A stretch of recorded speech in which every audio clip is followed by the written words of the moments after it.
When the Ham family learned that a 19th century farmhouse in Mississippi was due to be demolished, they did everything they could to stop it from happening. And the Hams did end up saving the property, just not in the way you might think. The Hams married when Tim and Natalie were still in their teens. At the time, Tim was studying mechanical engineering at the University of Mississippi, and Natalie was pregnant. They already had one young son, and money was scarce. Natalie spoke to Design Sponge about that period in October 2017.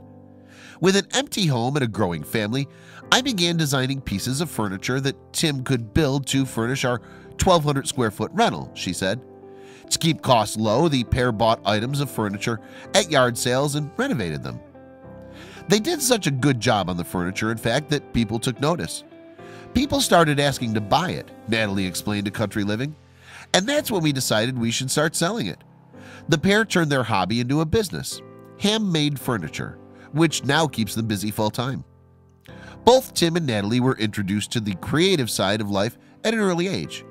Natalie from Oxford was heavily influenced by her mother, who studied painting at the University of Mississippi when Natalie was a child and had an art studio in their house. Growing up, I spent my summers helping her teach community art lessons, Natalie told The Sip in August 2017. My parents built their home when I was 10. I remember spending a lot of time looking through all the house plan books and coming up with different layouts. Tim, who grew up in Water Valley, gravitated towards handicrafts of his own accord. In high school, I found an old dresser in a barn behind my house, he recalled. I refinished it, and after that, I began building a couple other pieces for my room. Their family has since increased in size. After having 4 children, 5-year-old Skylar, Levi 10, Brooks 11, and Luke 13, the need for more space became apparent. In addition, as Tim and Natalie enjoyed their work so much, the idea of renovating their own home seemed like a natural progression.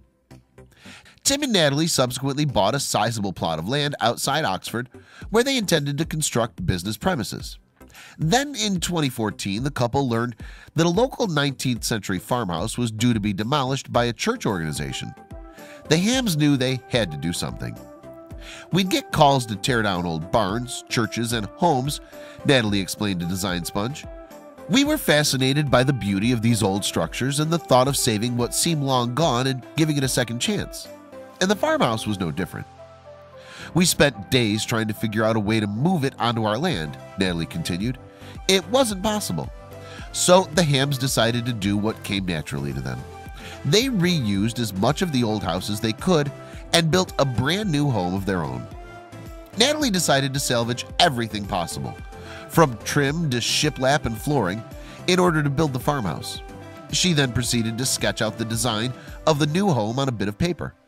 The house was constructed over the following year, despite the fact that the couple never even drew up proper blueprints. Natalie did admit that the dream home had been a long time coming, though. We'd been designing our dream home since we were first married, she told Country Living, and it shows in the finished home, which ended up being nothing short of spectacular. The house was built to resemble a farmhouse from the 19th century, similar to the one that had been knocked down. In their own words, the couple wanted a house that was simple with old character, that would accommodate many kids.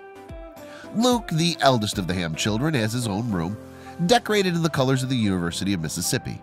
The youngest in the family, Skylar, also has her own room, complete with a teepee. The other 2 siblings, Levi and Brooks, share a room, which is decorated with posters of national parks. A quirky touch has been added to the decor by the use of deer antlers and mismatched beds. It's Tim and Natalie's bedroom, however, that really stands out. Built on the main floor, the master bedroom has a lofty ceiling clad in reclaimed wood. The light let in by the 7-foot-tall windows perfectly highlights the decking.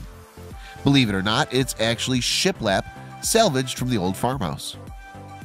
In keeping with the reused theme of the rest of the house, the headboard was inspired by an old door, and the old dressers were picked up in yard sales. The curtains, meanwhile, are made from simple canvas drop cloth, and the rug was a present from Tim's mom, who created it herself.